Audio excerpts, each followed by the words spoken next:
This is a ratio, not a price, not a prediction.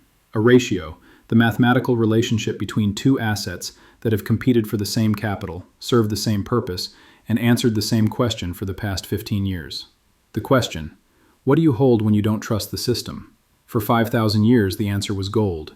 For 15 years, a challenger emerged, and the ratio between them, how many ounces of gold one Bitcoin purchases, has become the single most important number in finance that almost nobody watches. Today, that ratio is 34.7. One Bitcoin buys 34.7 ounces of gold. Yesterday it was 33.2. A week ago, 28.4. A month ago, 24.1. The ratio has increased 44% in 30 days. Not the price of Bitcoin, not the price of gold, the ratio between them, the relative valuation that markets assign to the digital store of value versus the ancient one. This acceleration is not normal. In the ratio's 15-year history, moves of this magnitude have occurred exactly 3 times. Each time, the move signaled something profound about the global financial system, something that analysts who focus on individual asset prices completely miss. The ratio is exploding because the market is making a judgment about which asset better serves the function both assets claim to serve, a judgment about the future of money itself. And if the analysts tracking this metric are correct, what the ratio is signaling now will define wealth preservation for the next decade. Here's what they're not telling you. The Bitcoin to gold ratio first reached parity, 1 Bitcoin equaling 1 ounce of gold, in March 2017. At the time, Bitcoin skeptics dismissed the milestone as speculative froth. Gold had served as money for millennia. Bitcoin had existed for 8 years. The comparison seemed absurd, but the ratio didn't care about skepticism. It kept climbing. By December 2017, 1 Bitcoin purchased 14 ounces of gold. The ratio had gone from 1-to-1 to 14-to-1 in 9 months. Then it crashed. The 2018 crypto winter sent the ratio back to 3-to-1. Bitcoin had lost 80% of its value against gold in 12 months. The skeptics declared victory. The experiment had failed. Except it hadn't. By late 2020, the ratio had recovered to 14-to-1. By November 2021, it reached 37-to-1, its all-time high at that point. Bitcoin at $69,000 bought 37 ounces of gold at $1,865. Then it crashed again. The 2022 crypto collapse, Luna, Celsius, FTX, sent the ratio back to 12-to-1. Bitcoin at $16,000 bought only 12 ounces of gold at $1,800, another 68% decline in relative terms. The pattern seemed clear. Bitcoin was volatile, gold was stable, and the ratio oscillated wildly based on crypto market sentiment, useful for trading, irrelevant for long-term positioning. That interpretation missed what the data actually showed. Each crash in the ratio bottomed at a higher level than the previous crash. The 2018 bottom was 3-to-1. The 2022 bottom was 12-to-1. Despite 2 brutal bear markets, Bitcoin's floor against gold had quadrupled. Each peak exceeded the previous peak. The 2017 peak was 14-to-1. The 2021 peak was 37-to-1. Despite the volatility, Bitcoin's ceiling against gold had nearly tripled. The ratio wasn't oscillating randomly. It was ascending in waves, violent, volatile, but structurally higher over time. The trajectory was unmistakable once you filtered out the noise. Now examine January 2026. The ratio began the month at 24.1. It currently stands at 34.7. The 44% monthly increase is approaching the 2021 peak of 37-to-1, a level that took 4 years to reach the first time. The analysts tracking this metric, a small community of cross-asset specialists who've studied the ratio since Bitcoin's inception, are unanimous in their assessment. The ratio is not simply recovering to previous highs. It's accelerating through them with momentum that suggests a structural break from historical patterns. Their models, based on 15 years of ratio behavior, project the current move extending to 45-to-1 by March and potentially 60-to-1 by June. 1 Bitcoin purchasing 60 ounces of gold, a ratio that would have seemed impossible 2 years ago, now appearing in institutional research as a base case scenario. This is where the lie becomes unsustainable. Gold and Bitcoin are both answers to the same question, but they're different answers, with different properties, serving different populations. The ratio between them measures which answer the market prefers at any given moment. Gold's properties are ancient and physical. It cannot be created or destroyed. It must be mined from the earth at substantial cost. It can be held in your hand, stored in your vault, passed to your children. No government created it. No institution controls its supply. For 5,000 years, these properties made gold the ultimate store of value. Bitcoin's properties are modern and digital. It cannot be created beyond 21 million units, ever. It must be mined through computational work at substantial cost. It can be held in your wallet, stored on your hardware, passed to your heirs through seed phrases. No government created it. No institution controls its supply. For 15 years, these properties have made Bitcoin a competing store of value. The ratio measures which set of properties the market values more highly. When the ratio rises, the market is saying, digital scarcity is more valuable than physical scarcity. When the ratio falls, the market is saying, physical possession is more valuable than cryptographic possession. January 2026's explosion is the market making a statement. Digital scarcity is winning. And the analysts studying the mechanics of this shift have identified specific reasons why the statement is accelerating now. The paper versus physical distinction applies to both gold and Bitcoin, but the distinction is resolving differently for each asset. Gold's paper market is fracturing. LBMA settlement failures, COMEX delivery stress, Shanghai inventory depletion. The mechanisms that kept paper gold and physical gold aligned are breaking. The premium for physical gold over paper gold has widened to 30 to 35%, reflecting counterparty risk in the paper system. Bitcoin's paper market is also under stress.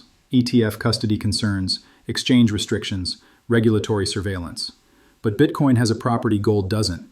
You can convert paper to physical instantly, verifiably, and completely. When you withdraw Bitcoin from Coinbase to your hardware wallet, the Bitcoin moves, actually moves. It's not a claim on Bitcoin held somewhere else. It's Bitcoin, in your possession, verified by the blockchain, accessible only with your keys. The conversion from custodied to self-custodied is frictionless in a way that gold's conversion from paper to physical is not. You cannot withdraw gold from your COMEX futures contract and have it appear in your safe deposit box in 15 minutes. You cannot verify your gold holdings by checking a public ledger.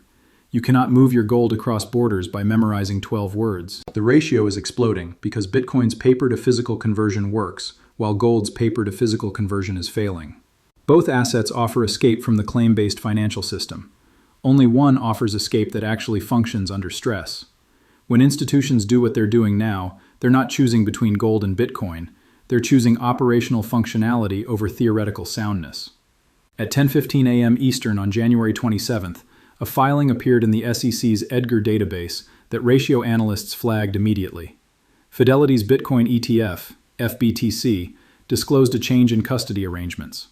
The filing noted that, in response to client requests for enhanced verification capabilities, the trust will implement weekly proof of reserves attestations using cryptographic verification methods, enabling beneficial owners to independently confirm asset backing. Cryptographic proof of reserves. The ability for ETF holders to verify, themselves without trusting Fidelity, that the Bitcoin backing their shares actually exists. The blockchain makes this possible. No gold ETF can offer equivalent verification because gold doesn't exist on a transparent public ledger. The filing represents institutional recognition of Bitcoin's verification advantage. When counterparty trust breaks down, as it's breaking down across financial markets, verifiable reserves matter. Bitcoin offers verifiability that gold cannot match. BlackRock's IBIT filed similar language 2 days later. So did ARK's ARKB. The three largest Bitcoin ETFs are simultaneously implementing proof of reserves, responding to the same institutional demand for verification that the ratio's explosion reflects. Meanwhile, gold ETFs face the opposite direction. GLD's prospectus still contains language permitting sub-custodians, rehypothecation, and unallocated storage arrangements that make verification impossible. You cannot prove GLD's gold exists without trusting the custodian's attestations. In an era of fracturing trust, attestations aren't enough. The institutional money flows, visible in 13F filings, ETF creation data, and on-chain analytics, show capital migrating from gold ETFs to Bitcoin ETFs at a pace that explains the ratio's movement. Since January 1st, gold ETFs have experienced net outflows totaling $4.7 billion. Bitcoin ETFs have experienced net inflows totaling $7.2 billion. The $11.9 billion swing in relative positioning, out of gold into Bitcoin, is the largest monthly reallocation between these asset classes ever recorded. The money isn't disappearing, it's choosing sides. And it's choosing the side that offers cryptographic verification over the side that offers custodian promises. Less than 30 days remain in Q1 2026. The analysts tracking the ratio have identified specific catalysts that could accelerate the current move beyond their base case projections. February 1st brings the COMEX delivery deadline, 287,000 contracts demanding physical gold against 11.2 million ounces of registered inventory. If delivery fails visibly, the premium for physical gold widens further, but so does the realization that gold's claim-based system cannot deliver what it promises. February 5th brings FinCEN's new cryptocurrency regulations, surveillance on exchange withdrawals, 72-hour holds on large transfers. The regulations create friction, but they also demonstrate that Bitcoin can be regulated, integrated, and institutionalized in ways that gold's fragmented dealer network cannot match. February 19th brings the FOMC meeting that may authorize direct monetary injection, dollar debasement through novel mechanisms. Both gold and Bitcoin benefit from dollar weakness, but Bitcoin has historically moved 4 to 6x more than gold during dollar debasement episodes. The ratio would expand dramatically under aggressive monetary expansion. Each catalyst reinforces the ratio's trajectory. Delivery failures highlight gold's verification problem. Regulatory integration highlights Bitcoin's institutional readiness. Monetary expansion highlights Bitcoin's superior response to dollar weakness. The analysts' models incorporate these catalysts. Their projections, 45 to 1 by March, 60 to 1 by June, assume the catalysts unfold as scheduled. If additional stress events occur, another bank failure, another settlement crisis, another regulatory shock, the projections become conservative. While Western institutions reposition, Eastern institutions reveal different calculations. At 8 a.m. Beijing time on January 28th, China's State Administration of Foreign Exchange published its annual reserve composition report. The report showed continued gold accumulation, no surprise, but also contained a footnote that analysts almost missed. Other reserve assets increased by $12.4 billion in Q4 2025. The footnote didn't specify composition, but previous academic research has demonstrated that Chinese sovereign wealth management includes digital asset exploratory positions, language that analysts interpret as Bitcoin held through Hong Kong regulated vehicles. If even 20% of the other reserve assets increase represents Bitcoin exposure, China added approximately $2.5 billion in Bitcoin to sovereign holdings in a single quarter. At current prices, that's roughly 25,000 BTC, a meaningful position that would appear nowhere in official cryptocurrency statistics. The BRICS working paper on digital reserve diversification suddenly has operational context. The working paper proposed exploring sovereign digital asset reserves. The SAFE report suggests exploration has become implementation, quietly, without announcement, through structures that obscure sovereign involvement. Russia's Bitcoin positioning is even less transparent but equally significant. Since Western sanctions froze $300 billion in Russian foreign exchange reserves, Moscow has had powerful incentive to hold assets outside Western reach. Bitcoin, particularly Bitcoin held in self-custody, cannot be frozen by swift disconnection or correspondent bank pressure. Estimates from blockchain analytics firms suggest Russian state-affiliated entities hold between 50,000 and 150,000 Bitcoin, acquired through mining operations, seized assets, and direct purchases through friendly jurisdictions. The holdings are impossible to verify precisely because Bitcoin's privacy features work as designed. The geopolitical dimension of the ratio's explosion is invisible in price charts, but crucial to understanding the trend. Western institutions buy Bitcoin because it offers verification. Eastern institutions buy Bitcoin because it offers sanction resistance. Both buyer categories reach the same asset for different reasons, creating demand convergence that gold cannot match. Gold is held in vaults that can be located, inventoried, and potentially seized. Russia's gold reserves sit in Moscow, physically inaccessible to Western sanctions, but also physically immobile if Russia needs to deploy reserves internationally. Bitcoin is held in wallets that exist everywhere and nowhere. A seed phrase memorized by a Russian treasury official cannot be sanctioned, frozen, or seized. The Bitcoin exists on a network no single nation controls. The ratio's explosion reflects this asymmetry becoming operationally relevant. In a world where sanctions are weapons and financial access is conditional, the asset that cannot be sanctioned gains value relative to the asset that can be. This is what a system looks like when it reaches a generational transition. The Bitcoin-gold ratio isn't just measuring relative price performance. It's measuring which store of value technology wins the competition for the next century. Gold won this competition for 5,000 years because its properties, physical scarcity, durability, divisibility, portability, were unmatched. No other substance combined all these properties in a single asset. Bitcoin matches or exceeds every property except one: physical tangibility. Gold, you can hold. Bitcoin, you can only control. For 5,000 years, holding mattered more than controlling. Possession was security. If you had the gold, you had the value. The 21st century inverts this relationship. In a world of digital surveillance, capital controls, and weaponized finance, possession becomes vulnerability. If authorities know where your gold is only as secure as your ability to defend it, legally, politically, or physically. Control becomes more valuable than possession. If you control the keys, no one can take the Bitcoin, regardless of where you are, regardless of which government dislikes you, regardless of what sanctions apply. The ratio is measuring this inversion. The market is deciding whether 21st century store of value requires tangibility or just control. January 2026's explosion suggests the market is deciding in favor of control. The transition isn't complete. Gold retains properties Bitcoin cannot replicate. It works without electricity, without internet, without the technical knowledge required for self-custody. For some holders, these properties are decisive. But the ratio suggests those holders are becoming a smaller percentage of total store of value demand. The capital flowing out of gold ETFs and into Bitcoin ETFs represents holders who've decided that verification and sanction resistance matter more than tangibility. The question for 2026 is not whether this transition continues. The momentum visible in January suggests it will. The question is what ratio level represents equilibrium, the point where remaining gold holders are committed enough that no price differential dislodges them. Analysts disagree on equilibrium. Some project the ratio stabilizing around 50 to 1, one Bitcoin purchasing 50 ounces of gold. Others see no equilibrium until 100 to 1 or beyond, arguing that Bitcoin's properties are so superior for modern conditions that gold retains only ceremonial value. The current ratio of 34.7 is well below any analyst's equilibrium estimate. The gap between current ratio and projected equilibrium is the opportunity, or the risk, depending on which side of the trade you occupy.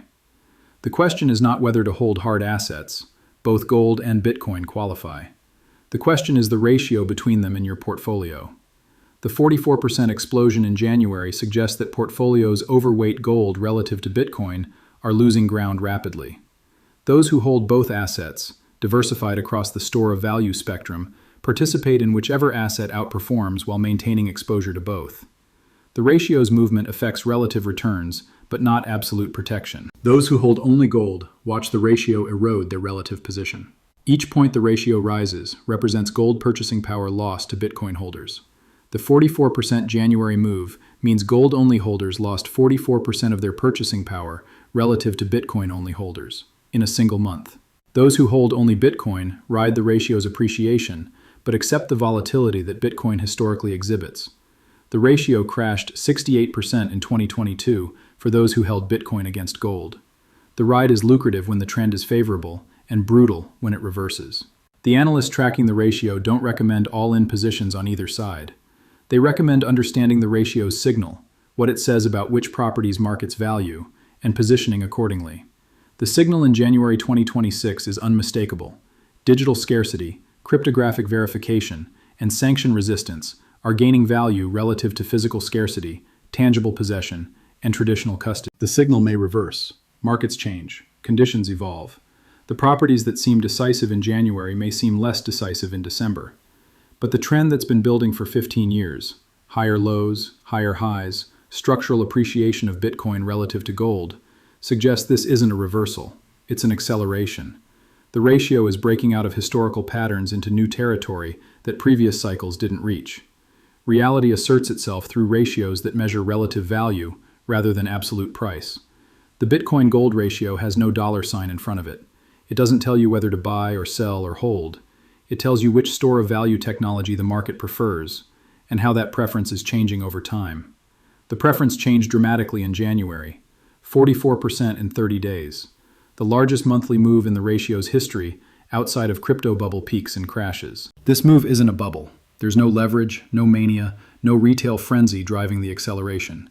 The move is institutional, visible in ETF flows, 13F filings, and sovereign reserve reports.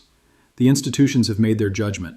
The judgment is that Bitcoin better serves the store of value function in 2026 than gold does.